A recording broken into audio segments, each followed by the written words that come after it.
అంట వీధి వచ్చిన తర్వాత 108 ప్రదక్షిణాలు అయితే చేయాలి. తిరుపతి వెళ్ళే బదులు ఇక్కడ కూడా రావచ్చు. ఇలా చాలా పెద్ద చెట్టు అయితే కనబడుతుంది. లోపల వెళ్ళగానే చాలా రష్ అయితే ఉంది. ఎలా ఉందో తెలుసు.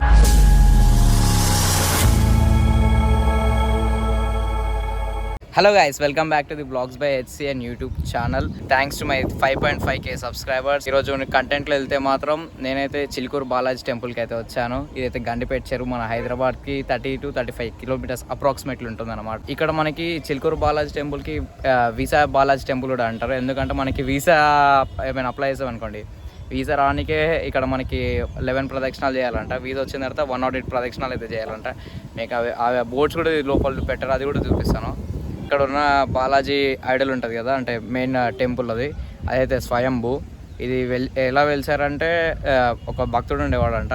ఆయన తిరుపతికి వెళ్తూ ఉండేటంట. ఒక ఓల్డ్ ఏజ్ వచ్చిన తర్వాత ఆయనకి అంటే వీలు అవ్వదు కదా వెళ్ళడానికి.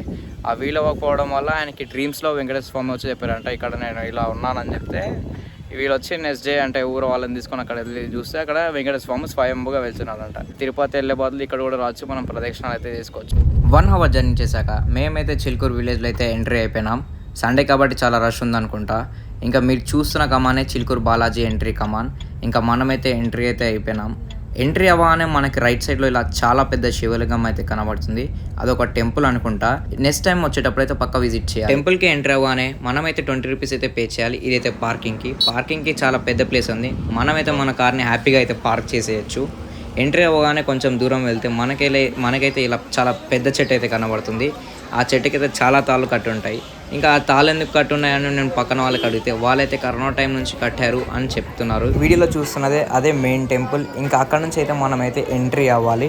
ఇంకా ఇక్కడ నుంచి మనం చూస్తుంటే మనకి ఇలా వెంకటేశ్వర స్వామి మెయిన్ టెంపుల్ అయితే కనబడుతుంది. చూడొచ్చు మీరు, నేను జూమ్ చేస్తున్నాను.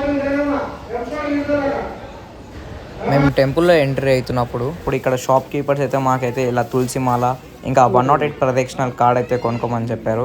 ఇంకా మా వాళ్ళు వినకుండా ఆ తులసి మాల అయితే 450 రూపీస్ కింద నాకు కొన్నారు. కోరిక నెరవేరినాక 108. ఏంటంటే శనివారం ఆదివారం 2 రోజులు బయట ఉంటాయి, బయట పబ్లిక్ ఎక్కువ ఉంటుంది అని చెప్పి. ఇంకా మీరు విన్నారు కదా అంకుల్ చెప్పింది, వీకెండ్స్లో బయట ప్రదక్షిణాలు ఉన్నాయంట, నార్మల్ డేస్లో అయితే లోపలనే ప్రదక్షిణాలు ఉంటాయి. ఇంకా ఇదే బ్యానర్స్ ఇంకా అంకుల్ చెప్పింది. ఇంకా లోపల వెళ్ళగానే చాలా రష్ అవుతుంది. మాకైతే 10 to 15 మినిట్స్ అయితే దర్శనానికి టైం పట్టింది. లార్డ్ బాలాజీని చూసాక మనకైతే ఇలా ఎగ్జిట్ అవ్వగానే మనకి లెఫ్ట్ సైడ్లోనే శివాలయం అయితే ఉంటుంది. శివాలయంని కూడా దర్శించుకోవాలి మనం. ఇలా టెంపుల్ లోపలనే వీళ్ళైతే చాలా వేరే పుస్తకాలు అయితే అమ్ముతుంటారు. కొనే వాళ్ళకి అయితే కొనుక్కోవచ్చు హ్యాపీగా. మెయిన్ టెంపుల్ నుంచి ఎగ్జిట్ అవ్వగానే మనకైతే ఇలా బయటికి రాగానే ఫ్యాన్సీ స్టోర్స్ ఇంకా వేరే వస్తువులు, ఇంకా నార్మల్గా వేరే గుడి దగ్గర ఉంటుంది కదా బయట కొనే వస్తువులు, అవన్నీ మనకైతే కనబడుతుంది. ఇంకా దేవుని విగ్రహాలు, ఇంకా కార్ డాష్ బోర్డ్స్ పైన పెట్టే విగ్రహాలు అన్నీ అయితే ఇక్కడ అవైలబుల్గా ఉంటుంది. ఇక్కడ మనకు టిఫిన్ షాప్స్, ఇంకా మీల్స్, ఇంకా జ్యూసెస్ అన్నీ అవైలబుల్గా ఉంది. ఇక్కడ నేనైతే ఒకటి అబ్జర్వ్ చేశాను. ఇక్కడ మనం ఎక్కడికి వెళ్ళినా మనకైతే ఇలా చిన్న బ్యానర్లు అయితే కనబడుతుంది. బాలాజీ రూమ్స్ అంటే ఇక్కడ రూమ్స్ కూడా అవైలబుల్గా ఉంటాయి. మనకి ఇక్కడ చూడండి రెస్టారెంట్స్ కూడా ఉన్నాయి, tiffins and meals, hotels rooms కూడా అవైలబుల్ ఉన్నాయంట. ఇక్కడ ఆంటీ అయితే వేరే ఫ్రూట్స్ అయితే అమ్ముతుంది. ఈ ఫ్రూట్స్ పేరు మీకు తెలుసుంటే కామెంట్లో అయితే చెప్పేయండి. ఇక్కడ మనకైతే ప్రసాదాలు అయితే బయటనే అమ్ముతున్నారు, గుడి లోపల అయితే అమ్ముతలేరు. ఇంకో మెయిన్ థింగ్, లోపల హుండీ అయితే లేదు టెంపుల్ లోపల ఎక్కడ కూడా. ఇంకా నేనైతే ఇక్కడ అన్ని విగ్రహాలు చూశాక నేనైతే ఒక లార్డ్ వెంకటేశ్వర స్వామి ఐడల్ అయితే తీసుకున్నాను కార్డ్ డాష్ బోర్డ్ కోసం. అదైతే 250 రూపీస్ ఛార్జ్ అయింది నాకు. ఇంకా మేమైతే ఇంటికి అయితే రిటర్న్ అయిపోయినాం. ఇంకా రిటర్న్ అయ్యే దారిలో అంటే చిలుకూరు బాలాజీ టెంపుల్ కమాన్ ఉంటుంది కదా, ఆ కమాన్ లోపలనే మనకైతే ఇలా లెఫ్ట్ సైడ్లో చాలా ఫ్రూట్స్ అయితే అమ్ముతున్నారు.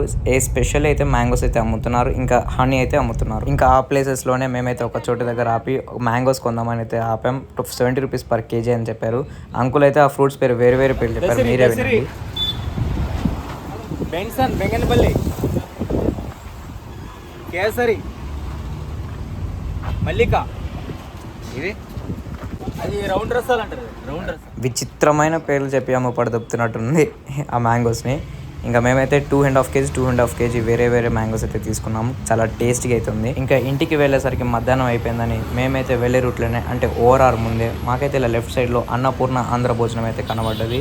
ఇంకా వీళ్ళైతే మనకి 80 రూపీస్కే అన్లిమిటెడ్ వెజ్ కర్రీస్ ఇస్తున్నారు అనమాట. ప్లేస్ కూడా చాలా విశాలంగా ఉంది. అంటే చాలా మంది వస్తారు అనుకుంటా వీళ్ళ దగ్గర. మేమైతే స్టార్టింగ్ అనుకుంటా వీళ్ళ దగ్గర ఫస్ట్ కస్టమర్స్. నేనైతే రైస్ అయితే పెట్టించుకున్నాను. రైస్ ఇంకా వేరే కర్రీస్ అయితే పెట్టిందామే. ఎట్ లాస్ట్ నాకైతే పచ్చడి ఇంకా పాపడాలు అయితే వేసింది. చూడనికైతే మంచిగా కనబడుతుంది. ఇంకా టేస్ట్ చేసి ఎలా ఉందో తెలుసుకుందాం. టేస్ట్ అయితే అదిరిపోయింది, ఇంకా చాలా వర్త్ అయితే అనుకోవచ్చు. ఇంకా ప్రశాంతంగా అన్నం తిన్న తర్వాత మధ్యాహ్నం భోజనం అయితే అట్ లాస్ట్ కంప్లీట్ అయిపోయింది కాబట్టి సరదాగా ఓరారకి ఇంటికి అయితే వెళ్ళిపోయినాం. Thanks guys for seeing my video. ఇంకా see in the next blog. Please like, share and subscribe and share to your friends also.